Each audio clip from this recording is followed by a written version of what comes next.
Barang kita sangkut kat custom lagi. Nampak ni, ditahan katanya. Alright. Wow.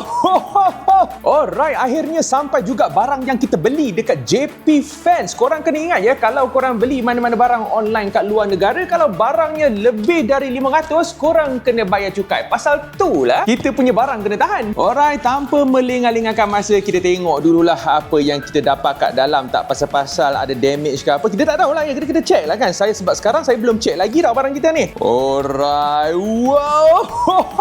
Item pertama, kita punya PSA 9 punya Pokemon card ya. Dan seperti yang korang dah jangkakan, sebab hari tu kita dah buat review ya pasal Gurren Lagann punya Lazengan. Hari ni kita punya Gurren Lagann watak utama sudah sampai di tangan aku. Itu dia, kita punya Gurren Lagann. Kita tengok apa yang ada kat dalam lah ya. Alright, tarik keluar kondisi kotak yang sangat-sangat cantik guys. Fuh, lama jackpot. Alright, kita akan tengok apa yang ada kat dalam ni. Fuh, dia punya packaging guys. Gempak weh. Aku memang suka packaging details macam ni ya. Dia siap dengan dia punya cockpit yang drill tu dekat sini tau. Sekejap, ni kena tarik ni.